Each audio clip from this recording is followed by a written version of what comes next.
Hi, I'm Hal Roberts. This is Bridge City News. Here's some of the top stories we've been following. As the temperature drops in many parts of Canada, the Conservatives are on the attack yet again, blasting the Liberals on the government's carbon tax. A lawyer representing some truckers from the Freedom Convoy was kicked out of the public inquiry into the Emergencies Act. Political reporter Brian Lilly has the details. And Lethbridge Mayor Blaine Hagan took part in a ribbon-cutting ceremony for an initiative that provides free gifts for kids in need this Christmas season. Your nation, your province, your southern Alberta. From the heart of Lethbridge, it's Bridge City News with Hal Roberts. Thanks so much for joining us. We begin tonight's newscast with very heavy hearts. This past Saturday, November 19th, Pastor Leon Fontaine, the CEO of Miracle Channel, passed away. His wife Sally and their family are taking this time to gather and mourn. We will share more details with you at a later date. Federal Conservative leader Pierre Poilievre blasted the Trudeau Liberals over our Prime Minister's recent trip to Asia, saying Trudeau burned more fuel than 20 Canadians burn in an entire year. Poilievre says the Prime Minister needs to ground the jet and axe the carbon tax hikes. They plan to raise taxes on paychecks. Now, yesterday, the finance minister claimed that all the EI tax hikes that they would collect would go to EI benefits. In fact, I looked it up. Over the next 3 years, they're going to collect $10 billion more in EI taxes than they pay out in EI benefits, allowing the Prime Minister to grab up the difference and use it to feed his insatiable spending appetites. Canadians can't afford a bigger bite off their paychecks. Will the Prime Minister cancel his tax hikes on Canadian paychecks? So the facts are that when the Leader of the Opposition was the Minister responsible for employment insurance, premiums were 20% higher for workers than they are now. That's right, workers paid 20% more. That's why we're continuing to move forward to support workers. On the issue of the CPP, we promise to be there for workers as they become seniors to help them with their retirements, and that's exactly what we did. And in regards to pricing pollution, we promised it would no longer be free to pollute anywhere in this country, and it no longer is. An Ontario Conservative MP told the House of Commons on Tuesday morning that farmers across Canada are being hurt by the carbon tax. Leanne Rood says the tax is devastating the agricultural community, with costs of drying grain and heating barns going through the roof. Many farms and farm families see Liberals' tax hikes as the killing blow. If farmers can't afford to live, they can't afford to grow the food we eat. It's simple. No farms, no food. Will the Liberals end their tax hikes on Canadian farmers? The biggest threat to our food security is definitely the climate crisis. It's drought. When we face droughts or floods that we have done last summer, we are in big troubles for our food production. And this is why we are partnering with farmers. We are providing them with financial incentives so they can adopt good practices, reduce emissions, be more resilient in the face of the climate crisis. Federal Environment and Climate Change Minister Stephen Guilbeault says the federal carbon pricing system will expand to the East Coast next summer. Some of the Atlantic provinces will join others under the current policy to receive the rebate checks. Under the new system, more families will get the climate action incentive checks more often. This is because 3 more provinces, Newfoundland and Labrador, Nova Scotia, and PEI will be joining Ontario, Manitoba, Saskatchewan, Alberta, Yukon, and Nunavut in using the federal system for fuel. If you live in Nova Scotia, Newfoundland and Labrador, or Prince Edward Island, you can expect to get the Climate Action Incentive check for the first time ever this July. Canada's Public Safety Minister says the government's use of the Emergencies Act was necessary because police tried to enforce the law to clear the Freedom Convoy protesters but were overwhelmed. Marco Mendicino is testifying at the public inquiry into the federal government's use of the Emergencies Act. He says officers were swarmed by protesters as they tried to do their jobs with threats being made against them. Mendicino says the blockade in Ottawa and at several border crossings also damaged Canada's economy and challenged police in a way they've never seen before. The $18.8 million public inquiry is scheduled to wind up public hearings on Friday. Final testimony will include Prime Minister Justin Trudeau. Brendan Miller, a lawyer who was representing some of the Freedom Convoy organizers, was temporarily escorted out of the public inquiry for allegedly yelling at the commissioner. Miller says the way the direction the public inquiry is headed is wrong. They have tried to turn this entire proceeding into an inquiry about the failures of Chief Slawley, as opposed to actually about the invocation of the Emergencies Act. And my duty to my clients, and my duty as a lawyer, is to uncover the truth. Political reporter Brian Lilly has more details as to why Miller was originally punted from the public inquiry. Miller interrupted, wanted to make oral arguments to have documents that were redacted, have the redactions taken away. Justice Paul Rouleau, who's overseeing the commission, said, no, you can't interrupt to make an oral request for this. You've got to submit it in writing. They came back from the morning break, and as Mendocino took the stand, Miller went to the podium that all of the lawyers use. Well, commission counsel wasn't done yet. He refused to leave and, in fact, started arguing with the judge when Justice Rouleau said, no, look, put your requests in writing. I will review them. Miller started yelling over the judge. Mr. Lilly will have more from the public inquiry into the Emergencies Act coming up later in our broadcast. You know, the first official day of winter is not until December the 21st, but we've already seen our fair share of snow and cooler temperatures here in southwestern Alberta. Peter Van Leer is a licensed auto mechanic and the owner of Southern Alberta Auto Care. He says when it comes to winterizing your vehicle, to ensure that you have the proper windshield washer fluid. You definitely want to have the winter fluid in there. That's rated for about minus 40, 45. And make sure you do that while the weather's still warm, because a lot of people put summer fluid or bug wash in there, which will freeze up and literally crack your windshield washer fluid reservoir. And then some of those are not fun to change, or they are expensive. Mr. Van Leer will also discuss the difference between all-season versus all-weather tires. That interview with BCN's Jeanette Rocher is coming up later in our broadcast. You know, there's a reason why they call Lethbridge the Windy City. We saw wind gusts again today up to 70 kilometers an hour. Angela Stewart is out at Henderson Lake with an early peek at the forecast. Ange, I guess the nice thing about the Chinook winds is that they bring us warmer temperatures. Absolutely. Our region can expect those warmer temperatures to kick in by Thursday. We will be seeing double-digit temperatures. Tonight, though, some soggy conditions are in the forecast with about a 60% chance of rain or snow before morning and a low of +2. That rain and snow is also expected for tomorrow, but should clear out by the noon hour. I'll have more details and your full weather forecast coming up later in the show. Great. Thanks so much, Angela. Police in Prince Rupert, British Columbia say one person is dead and another is critically injured following a shooting in the Ocean Centre Mall. Police say they were called out to the mall around 8:30 a.m. local time about a serious police incident. Police say a 44-year-old man shot and killed a 52-year-old woman that tried to take his own life. Police say the two people knew each other. The mall has been closed to the public. Now, police say while there's no active threat, they're still asking people to avoid the area while officers continue with their investigation. The City of Lethbridge, along with some key stakeholders, including the Blood Tribe, are partnering to tackle some of the health and social challenges our city is facing. Through an intergovernmental health table, members will meet to review some of the most important matters within our region and on the Blood Tribe. Mayor Blaine Higgins says they are still working on the logistics of who will be involved in the roundtable discussions in the future.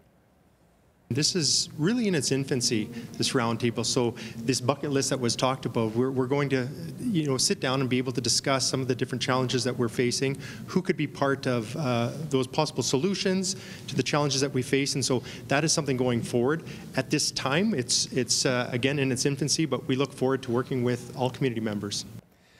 Charles Wieselhead with the Blood Tribe Department of Health says their goal is to better align their healthcare services with the City of Lethbridge.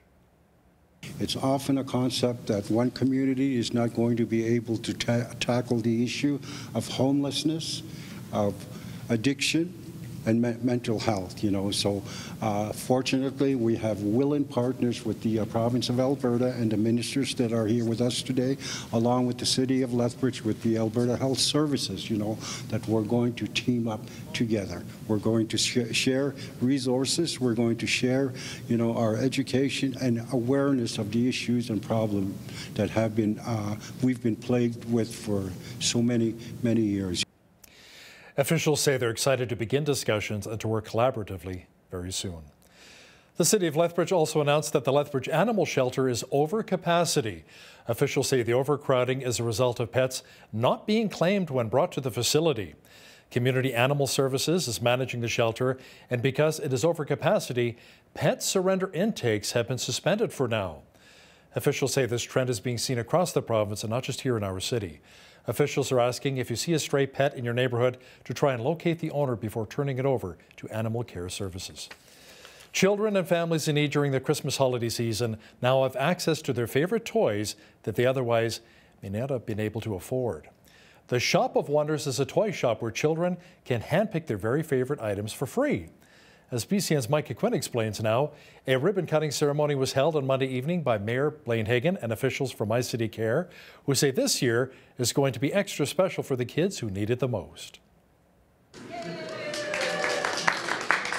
With the cut of a ribbon, the 7th year for the Shop of Wonders has now officially begun. It's an initiative started by My City Care here in Lethbridge. Jennifer Tribble, the director of the nonprofit, says donations of toys will be needed heading into December, with 400 kids to be served this week alone. We'll definitely need an influx of donations in the weeks to come as we anticipate to serve over 1,500 kids this Christmas. Tribble explained exactly how the shopping experience will work when families come down to the Shop of Wonders. Families make an appointment, so they register.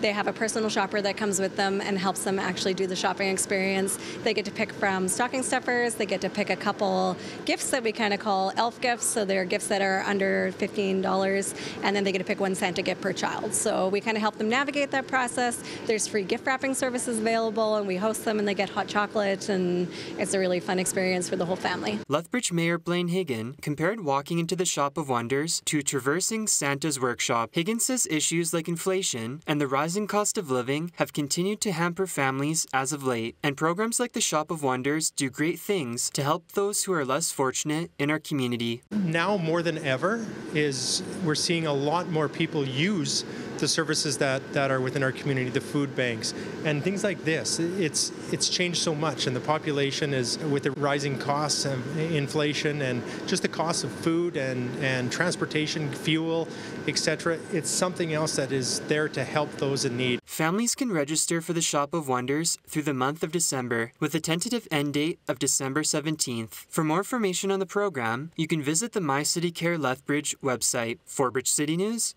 I'm Micah Quinn. Canada set to kick off its World Cup bid on Wednesday in Qatar. The team will face a heavily favored Belgian squad. Canada only has one World Cup appearance, which was way back in 1986 in Mexico. Unfortunately, they lost all 3 games and didn't even score a goal. We're hoping for much better results this time around. Here in our city, an official World Cup watch party will be hosted. 12 noon at Festival Square in downtown Lethbridge, brought to you by the BRZ. Sarah Amies, the community director with the group, highlighted what the day will actually look like. We are able to set up a screen in Festival Square. We have some tents and warmers so that folks will feel cozy while they're watching the game tomorrow. The screen will go on at 11. Game starts at 12 sharp. So between 11 and 12, you'll be seeing highlights, pre-game, warm-up, that sort of thing. We've obviously got some comfy seating. Pizza 73 has very generously offered to donate some free pizza. So there will be free pizza until supplies run out for first come, first serve. The Lethbridge Soccer Association also donated $500 to the BRZ to be able to make sure that soccer lovers feel welcome at the event. The organization will also be hosting additional Canadian World Cup soccer viewing parties on November 27th and December 1st. You know, there's already been one big upset at the World Cup when heavily favored Argentina lost 2-1 to Saudi Arabia. As for England, they drubbed Iran 6-2 earlier this week. British fans at Doha offered up their reaction to the huge victory. I think England played well. I think they commanded the game. They passed it around, hold the possession, scored good goals. Yeah, it was England's victory, so I think we deserved it. You know, Qatar is the first Arab nation to host the World Cup. According to the Christian charity Open Doors, churches are not allowed to evangelize there. Laws in the country also prohibit non-Muslim religious groups from displaying any religious symbols. Officials with Open Doors say those who converted from Islam to Christianity are finding it very difficult to practice their faith under the government's strict interpretation of Sharia law. We have more now in this report.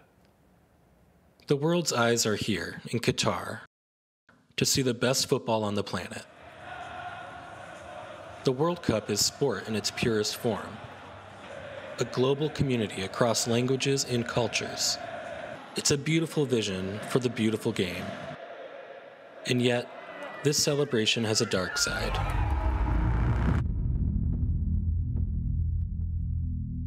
While Qatar has built amazing stadiums, beautiful monuments to the beautiful game, allegations of human rights abuses have taken center stage.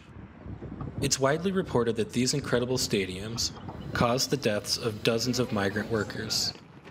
And even before the World Cup, life for some Christians in this part of the world was hard, worshiping Jesus in a place where his name has been lifted for more than 1,500 years. We are thankful to God to have this opportunity for the thousands of Christians that are living and working in Qatar, and they have the opportunity to meet with their needs, social needs, spiritual needs, and education needs for their children. So this is first an achievement that we thank our Lord Jesus Christ, and of course the generosity of the local authorities, His Highness the Amir, the Father, and the government, that they have facilitated to have these buildings and to work and to function according to the needs of our Christians here in Qatar. Qatari believers are far from free. If a Qatari wants to become a Christian, they often risk everything. Conversion from Islam is illegal, and following Jesus can cost everything. We need prayer first for the people, the nationals living here. And it's too difficult when you are financially good is to look and search for God. But God is doing miracles on this land. I can witness over years and years. That report was brought to you by the Global News Alliance. Ukraine can face extensive blackouts now through March due to a lot of damage from Russian shelling. Ukrainians are being asked to brace as they plan to cope with a harsh winter. Authorities are urging residents to stock up on supplies and evacuate harder-hit areas. Russia has launched 6 massive aerial attacks against Ukraine's power grid and other infrastructure since October as the war enters its 9th month. Residents in the Ukrainian city of Kherson are struggling to survive with little power, heat, or water due to the constant Russian shelling. Глобальна евакуація не передбачається, хоча ми працюємо над такою можливістю і за необхідності, якщо ми будемо бачити серйозне погіршення ситуації, або якщо не будуть вирішені комунальні проблеми, і ми побачимо, що людям немає можливості знаходитись, то, звісно, таке рішення буде прийнято. Але на сьогоднішній день ми робимо все для того, щоб повернути життя саме сюди. The World Health Organization has already issued a warning that millions could face a life-threatening winter in Ukraine. Well, here in southwestern Alberta, it's been quite mild and a lot of the snow has been melting, and there's a chance of more moisture, however, coming up fairly soon. Complete weather details are on deck.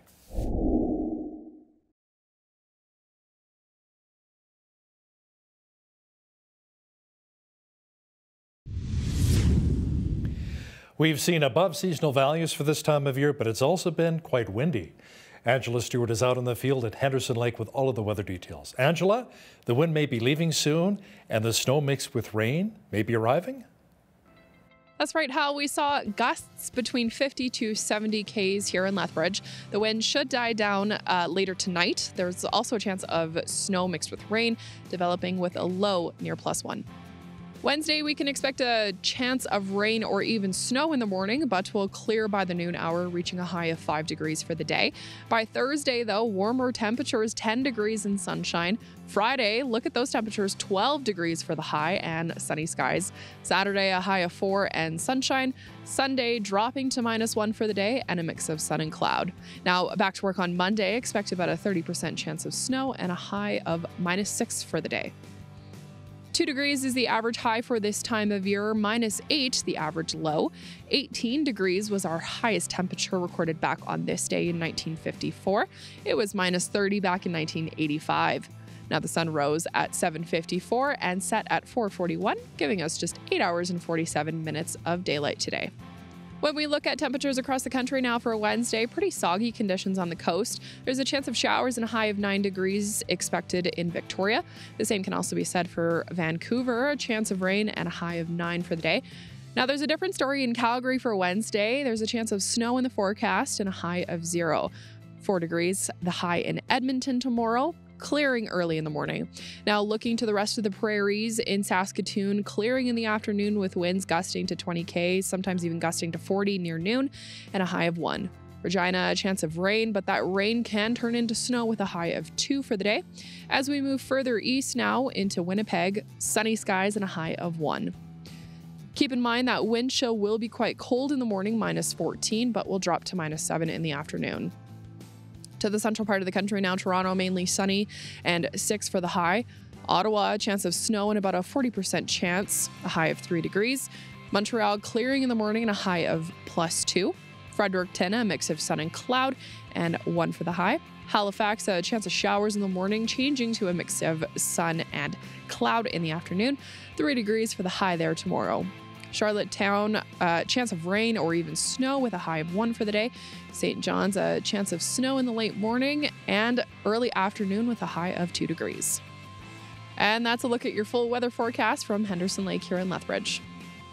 Today's weather report is brought to you by Ridge Utilities, providing competitive rates for electricity, natural gas, and internet, while investing back in communities across southern Alberta. Retail sales in Canada fell a half a percentage point in September to $61.1 billion. Stats Canada says the drop in sales was observed mainly at gas stations, food and beverage stores. The agency says its initial estimate for October pointed to a gain of 1.5% for the month, though it cautioned the figure could be revised. Some economists say real spending took a notable step back in the third quarter. A major air charter service for northern Saskatchewan is grounding its planes for good. Osprey Wings, a family-run charter that services La Ronge and other northern parts of the province, is closing its doors. Alison Thompson, who manages the family business, says her parents, who are now 82, are finding it difficult to maintain the service. Thompson says some of their customers have flown with them for over 40 years. She's hoping someone will want to take over the company. The latest outlook from Destination Canada is predicting that domestic tourism spending in Canada will fully recover from the COVID-19 pandemic by next year. The government group says the domestic market is recovering at a faster pace than the United States and international tourism markets. It says the American market is positioned to grow, with spending reaching 91% of 2019 levels in 2023, with a full economy recovery predicted by the year 2024. Now, here's a look at today's markets. The TSX was up 242 points on the day to finish at 20,220. The Dow was up 397 points to 34,098.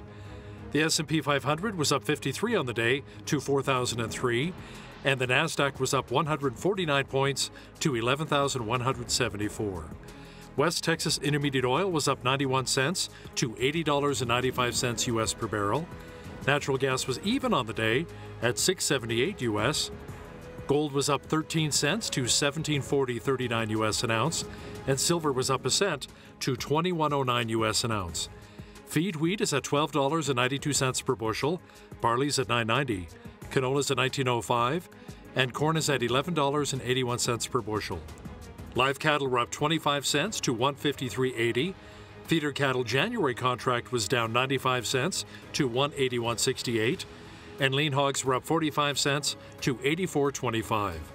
The Canadian dollar was up slightly over the past 24 hours to 74.78 U.S.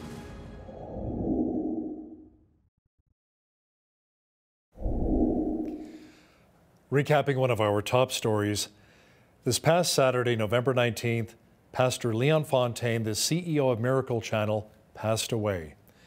His wife Sally and their family are taking this time to gather and mourn. We will share more details with you at a later date. There was more controversy at the public inquiry of the Emergencies Act in Ottawa, including a lawyer who was asked to leave. Political reporter Brian Lilly will have details for us shortly. Listen, if you see news happening in your community, be sure to drop us an email at info@bridgecitynews.ca. We'd love to hear from you. Here's today's Bridge City News Community Calendar. The Lethbridge Senior Citizens Organization is looking for volunteers to take part in their Drive Happiness program. This program is to help seniors in our community who are facing extreme loneliness due to lack of accessible transportation. Volunteers drive clients to their medical appointments, pick up groceries, and take them to important life activities. If you're interested in this opportunity and for more information, visit lethseniors.com/volunteer drivers. Lethbridge Legal Guidance is a non-profit society offering free legal advice to low-income Southern Albertans. It holds clinics on Tuesdays from 4 to 6 p.m. by appointment only. Some of the areas the society assists in include family, criminal, traffic, immigration, EI, and other issues. For more information, call 403-380-6338 or visit their website, lethbridgelegalguidance.ca. And that's today's Bridge City News Community Calendar.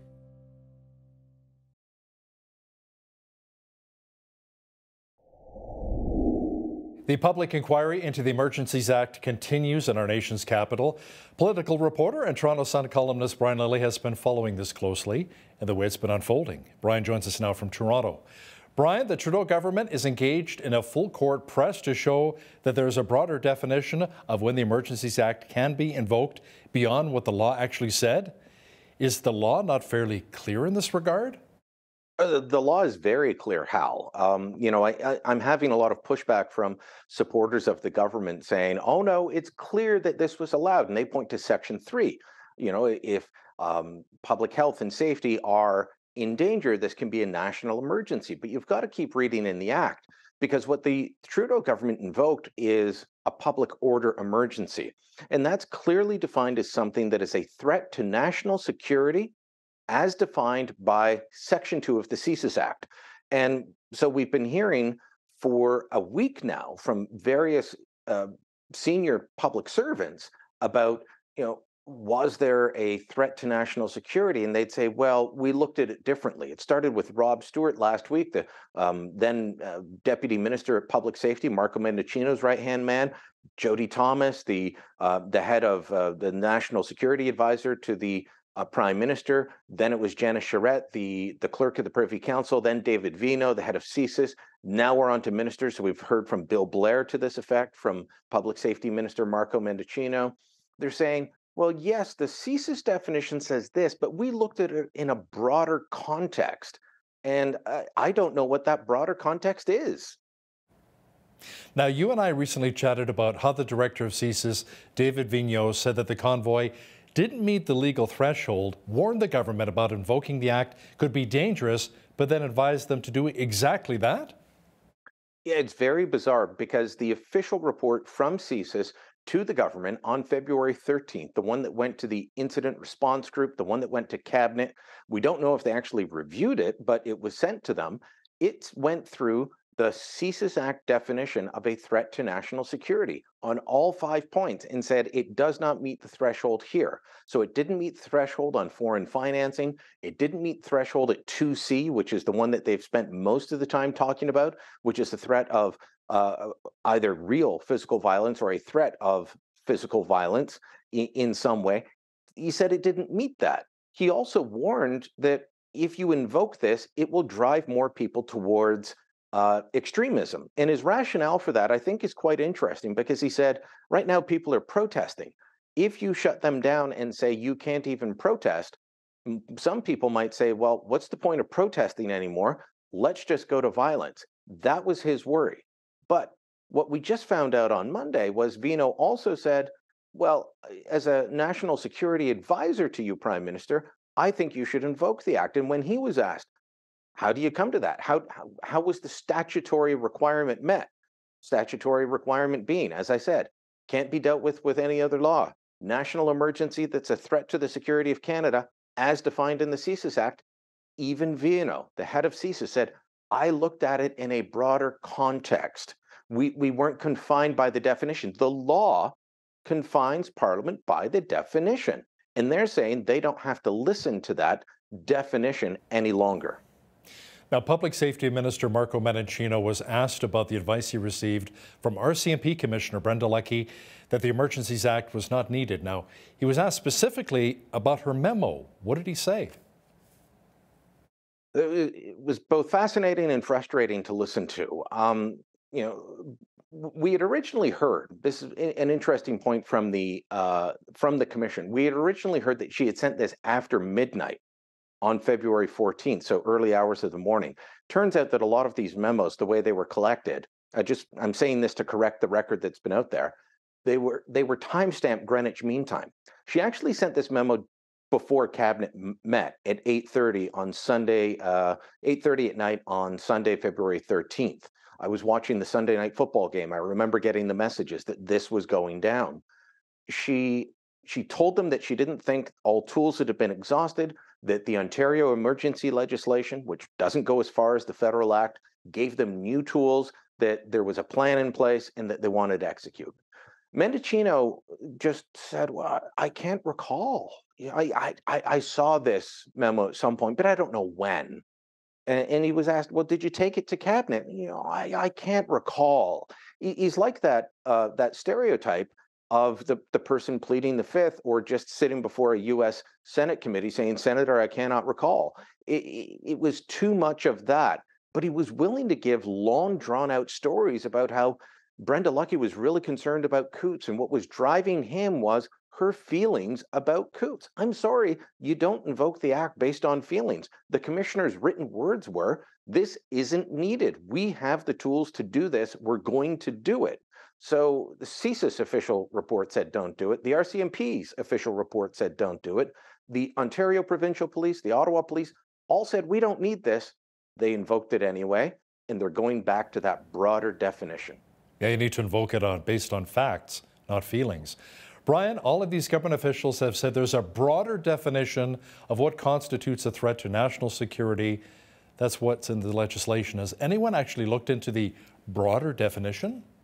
Well, people would like to, but apparently we're not going to see it. Justice Minister David Lametti was asked about the legal briefing, the legal opinion that was given by his Justice Department to David Viano to help change his mind. Because Viano, when he was on the stand Monday, was asked, well, how did you go from your report saying this to advising the government to invoke it? Basically, cabinet ministers and Justice Department lawyers spoke to him. And so Lametti was asked, can we see the legal opinion? He said, no, that's solicitor-client privilege. You can't see that. Well, it's being used to ignore the plain meaning of the words that Parliament passed into law for invoking extraordinary measures. I think the public, I think the Commission deserve to see it. We'll see if that actually happens. Now, Brian, one of the lawyers representing some of the truckers from the Freedom Convoy, Brendan Miller, was allegedly and temporarily kicked out of the public inquiry. Do you have an update for us? So just before the morning break on Tuesday, Brendan Miller, who represents Freedom Convoy, is one of their lawyers. If I were them, I'd start using the other lawyer who seems to be a bit more stable in their presentation. Miller interrupted the testimony of Marco Mendicino while he was being questioned by Commission counsel. For those that haven't watched, Commission counsel's job is just to ask things that people agree on, statements of facts, go over documents, get the basic story, and then all the other lawyers with all the different competing interests ask questions. Miller interrupted, wanted to make oral arguments, to have documents that were redacted, have the redactions taken away. Justice Paul Rouleau, who's overseeing the commission, said, no, you can't interrupt to make an oral request for this. You've got to submit it in writing. They came back from the morning break, and as Mendicino took the stand, Miller went to the podium that all of the lawyers use. Well, commission counsel wasn't done yet. He refused to leave and, in fact, started arguing with the judge. When Justice Rouleau said, no, look, put your requests in writing. I will review them. Miller started yelling over the judge.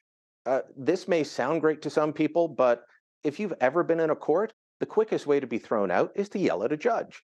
You're going to be thrown out. You're going to be removed. Look, Miller's a frustrating character at this. There are several lawyers representing various groups opposed to the invocation of the Emergencies Act. Many of them are asking great questions, getting great information out there that defy the government narrative. Miller is being inconsistent at best. At times he's gotten some good information. At other times he's wasted valuable time going down rabbit holes or getting thrown out by arguing with the judge. That's not the way to comport yourself before a commission of inquiry. Okay, Brian, let's turn our attention now to China and the issue of China's alleged interference in Canada's elections. Now, the story's been out for a couple of weeks now, but still has not gotten the public's full attention. Let's talk about some of the basics here. Basics would be that the allegation is, and this is media reports based off of CSIS documents, CSIS briefings to the government, that 11 candidates received help from China. That there were as many as 13 staffers placed in various campaigns, that they were both liberal and conservative candidates, that it was all run by the Chinese consulate here in Toronto. Some $250,000 dispersed to the candidates through intermediaries, meaning candidates may or may not have known that they were receiving money from China because they used go-betweens. We don't know if any of these people were elected to the government, to the opposition, or any of them in cabinet. We don't know. This has been out there for several weeks. The government has never denied the allegations and even raised it in an issue at the G20 with China's President Xi Jinping. And we talked about the kerfuffle that caused. But now the Prime Minister is coming out and saying he wasn't briefed. Well, you've got to parse his words pretty carefully there. Yeah, he says he wasn't briefed, but at the same time, how can he say that when he claims to have raised the issue with China's President Xi Jinping? Well, if you look at his words carefully, this past Sunday, I think he was in Tunisia. It was on a 10-day whirlwind tour. It's summit season. He said he's never been briefed on money from China going to 11 candidates. That's important. Don't lose sight of that. He said he's never been briefed on money. Okay, well, were you briefed on interference? Also, you also have to parse the words in the readout that was sent to the traveling media. It wasn't sent to all media, wasn't even sent to the entire parliamentary press gallery. It was sent to select traveling media, saying that he raised the issue of interference with Xi. He didn't say he raised the issue of election interference. He could have been talking about the Hydro-Quebec worker who was busted for spying for China last week. He could have been talking about the alleged police stations that are set up across the country, intimidating Chinese nationals living in Canada, many of them Canadian citizens.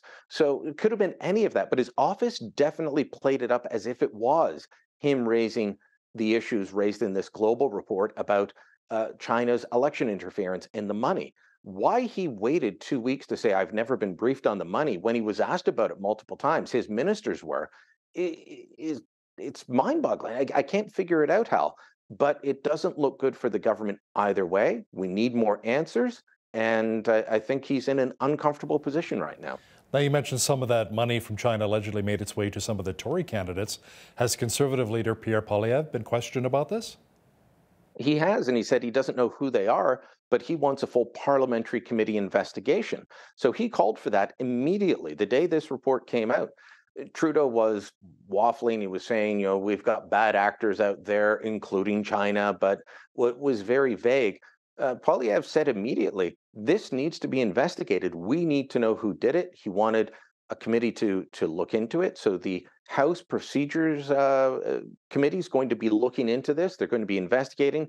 Trudeau at least did say he's told his officials, hand over all the information that you can. That's different than all the information you have. But it did say turn over all the information you can. I think MPs need to know, are any of their colleagues in their positions with assistance from Chinese money? And we know election interference happened. There have been official government reports stating that, but this is the biggest example that has come out, and nobody's denying it yet. They're quibbling over some finer points. Now, Brian, speaking of money, during our Prime Minister's trip overseas, we saw him handing out lots of money to foreign governments. Something that didn't get a lot of attention is a promise to spend about $120 million to in part boost our country's agricultural exports, which we like to hear about here in southern Alberta. Now, does this go against the government's other aim of reducing fertilizer usage? Well, I would think so. And based on the farmers I've been speaking to, that you've been speaking to, it would seem to be counterproductive if we're, every farmer, every ag group I've spoken to said if you reduce fertilizer use by 30%, and right now there's no way to reduce emissions by 30% without reducing fertilizer use by 30%. If you do that, then we're going to see a reduction in output. That would be significant. So, I applaud them for this move to increase our agricultural exports. I hope that it's away from China, more towards Indonesia, India, Japan, because you look at what China has done to our canola producers, claiming that crops are, shipments are tainted, or they've done the same thing to pork producers. It's never based in reality, it's based in trade war. So, I've got to applaud them at this move and hope that it works. Good for our producers. I do have to question on why they're doing this on the one hand and trying to reduce outputs on the other. He's one of our regular contributors and a Toronto Sun columnist. Brian Lilly, thanks so much for your time today. Thank you, Hal.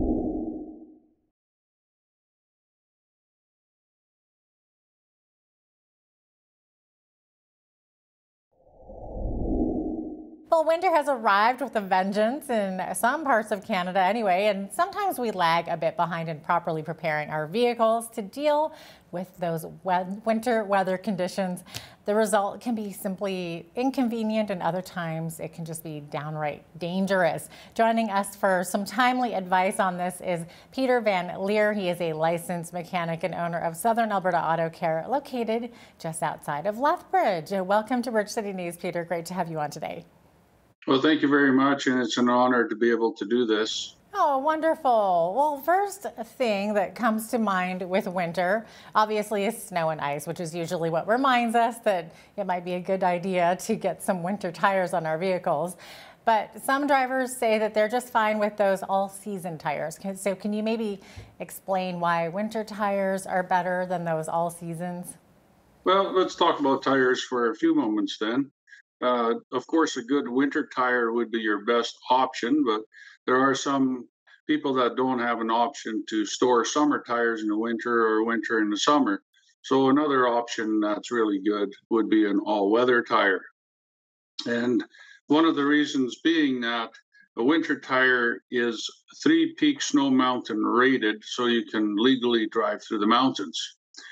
And if you don't have the 3 peak snow mountain rated tires, then you will need to either chain up or just avoid driving altogether. So the good option is an all-weather tire. We recommend that to a lot of customers, especially if they don't have the room for the storage. And there's some really good brands and options out there these days. I'm not going to mention any names because I'm not advertising for anybody in particular. Good idea. So just curious, is there a difference then between all weather and all season? Are those two different things, or are they kind of synonymous? Yes, the all season tire, it's a softer tire as well, but they're typically only rated for rain. They say they're a mud and snow tire, but they're not rated for the mountains. And I mean, some of the tires are geared more towards the winter and some geared more towards the touring side, which is a highway tire. But my recommendation would be a winter or an all-weather tire. Okay, great. Now, can you maybe explain why those tires are better? Well, they're softer material, and they'll grip. They got what they call siping on it, which is all the little grooves that are cut into the tire. And they're designed to grip the snow better. Now, of course, if you deal with an icy situation, you're better off with a studded winter tire, but that has its downsides as well, because when you're doing a lot of highway driving, even in the winter time, the highways are often dry and will wear the studs down faster than they're designed to. The siping is, of course, good on snow, but not on ice necessarily. It does help, but you still got to drive cautiously and according to conditions. And of course, there's a price tag when we're talking, attached to that the winter tires or the extra set of tires. So some people put on just 2 winter tires as opposed to 4. Is that a good idea? Well, maybe save some money? That is never a good idea because the two winter tires will potentially cause a control issue. Okay. For the reason that your winter tires are going to have much better traction ability, and whatever the other tires are that you have will not. And you could spin out of control very easily and cause an accident or worse.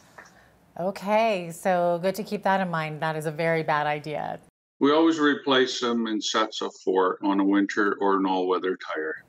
Okay, so what about tire pressure? Should we keep it a bit higher or lower for winter conditions? Well, lower tire pressure, of course, will give you a little better traction, but it's highly recommended to. There's a rating on the side of each tire that says maximum PSI cold, which would be best rated at about room temperature.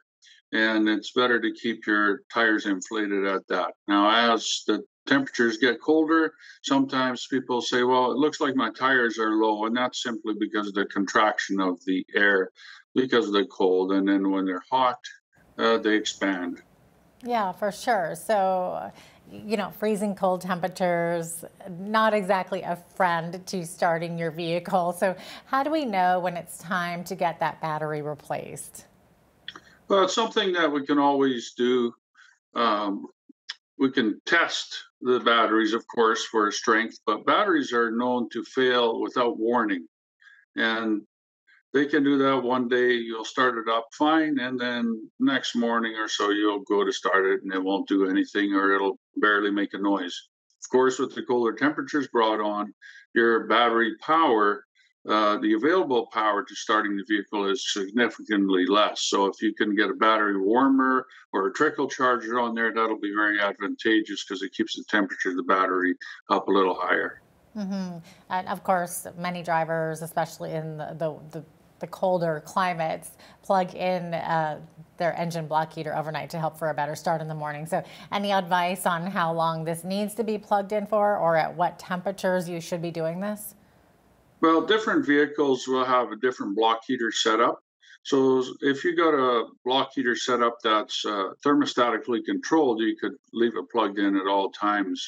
Otherwise, if you got a block heater that's rated for, say, 750, 850 watts, or even 1200 watts, you can plug it in for about 3 hours before you leave. And you can get a timer that you can buy at any big store and set it up so that if you know you're going to be leaving or what time you're going to be leaving, you can set it up 3 hours ahead of time. But there are other ones, lower wattage, typically in some of the imports and diesel imports that are only like 50 watts or 75 watts. And in that case, they definitely won't warm up if you're like minus 20 or below that on time to be able to get a good start. So I would recommend those ones to stay plugged in. Okay, good advice there. Okay, so when it comes to jumper cables, something that's a good idea, obviously, to keep in your car, especially in this cold weather. So does it make a difference as to what kind of cables you have in your car? Make sure you get ones with a good amperage rating, good heavier. Of course, the heavier the wire is, the better the cable is, and the heavier duty the clamps are. Typically, they'll say roughly what they're rated at. If you got a 400 amp clamp on the end of the cables, that's better, or even higher than that. The cheaper dollar store cables, they don't seem to cut it, although I have seen some amazing things done with them. Wow. Okay. And also maybe explain how to properly boost a vehicle. Okay, so the best way to do that is hook up your dead vehicle first. Doesn't matter in which order, positive or negative, but let's just go with the positive first. Hook up the negative. Then on your live vehicle, now a note there, some of these vehicles, you're better off to shut the vehicle off because you might end up blowing a computer up because they're sensitive to voltage surges. Then on your live vehicle, you hook up the positive first and then go away from the battery and hook up your negative cable to an alternate ground source, such as a alternator bracket or some kind of a aluminum or steel metal bracket on the engine. If you hook up the positive cable, your last connection, onto the battery on the live vehicle, there's a chance of explosion because there's sulfuric gases that form above the battery because that vehicle has been running and charging.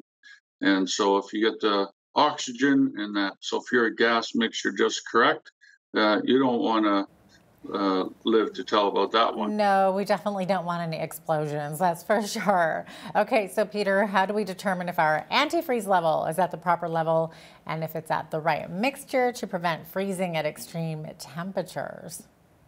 Well, there are simple little tools called an antifreeze tester that you can purchase, and you can test the strength of your antifreeze. And because it's a clear plastic little reservoir that the fluid gets sucked up into, there's a little squeeze ball on it, and it will draw the fluid up into it. Has a little gauge on there that will tell you, there's a few varying designs of this tester, but it'll tell you how many degrees it is good for below zero. It's also got to be clean.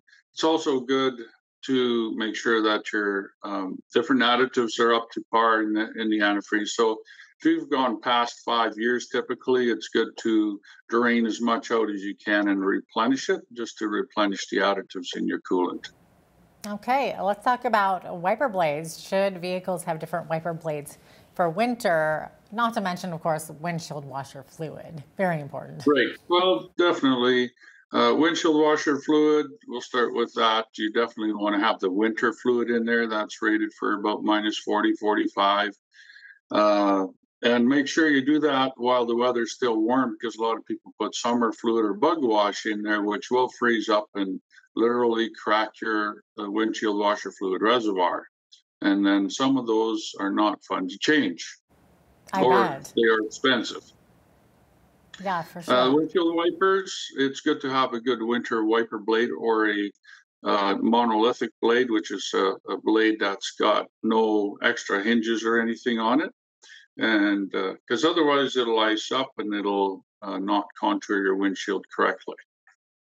Also, regarding wiper blades, make sure you break your windshield wipers loose before you start the vehicle, because you could either strip out your mechanism, you could break a wiper blade. There's a number of different things that can be hampered if you turn on the wipers without breaking them loose first. Really good advice here, Peter. I actually didn't even know that there were different types of washer fluids for different seasons. So thank you for that, definitely. And, you know, we often also see people driving with iced up windshields and windows. So should we be checking our blower fans and defrost regularly? Well, one thing that happens, and it's often neglected as well, is the cabin air filter. Most vehicles these days have them. And so the air gets filtered through the cabin air filter before it enters the cabin through the vents or defrost. And being overlooked and collecting dust and different debris from driving over the years, it can hamper the amount of air that's flowing through the vents. So that's one thing to check if your vehicle is equipped with. Typically, your fan will blow. The other thing is if it's not blowing, then you've got another problem, perhaps electrical. Either the fan motor is gone, or you'll have a thing that's called a resistor block that's gone. Some people will have just high speed only blowing and nothing in between, or it won't blow at all. Just say I had a cabin air filter last week from a customer. The mice had been in there and had packed the thing full of wheat. So there was hardly any airflow through there whatsoever. Oh, wow. So check for mice in the wintertime as well. What about oil? We obviously get our oil changed any time of the year, but is there a certain type of engine oil that's adjusted for winter? Well, it used to be typically years ago that you had your 530 and your 1030 oil, and you'd go to a 530 in the wintertime for a lot of vehicles. But these days, you got to be careful because engines are specifically designed for certain oils. You got the synthetic 020s in a lot of the import vehicles. There's still 530s available for some of your domestics, 520 typically. Most of the Ford vehicles will use a 520 oil. It's better to stick with what it's designed for. And also, my advice by experience is If your vehicle is not designed for synthetic oil, stick with just general, with the regular oil or a synthetic blend of oil. Synthetic oil does not have oil seal swelling properties in there, so you could end up with engine oil leaking. Okay, are there any other fluids that are susceptible to trouble in the winter while we're on the topic of? Well, you always got to look at all your fluids. Your power steering fluid, check if there's any contamination. Your brake fluid, check it for contamination. And if that's the case, have it flushed out. I do, however, not recommend engine flushes or engine cooling system flushes. You may end up with bigger problems down the road. If you do the flushes, what happens is when the engine was designed, everything is circulating one particular direction, and some debris gets trapped in behind certain areas. And if you start to flush it out backwards and forwards, you break that debris loose, and you could end up with things like head gasket leaks or water pump leaks or other leaks. Mm-hmm. We're almost out of time here, but any final tips on making sure our vehicles are up to snuff for winter? Well, definitely, winterizing a vehicle is something not to be neglected. And if you go to your mechanic and just ask him to do a winterizer inspection, and everything from tire pressures to fluids, again, windshield wipers, make sure everything's blowing good, and so also check your belts and hoses for cracks and leaks, and yeah. Great. Peter, thanks so much. Great advice as well.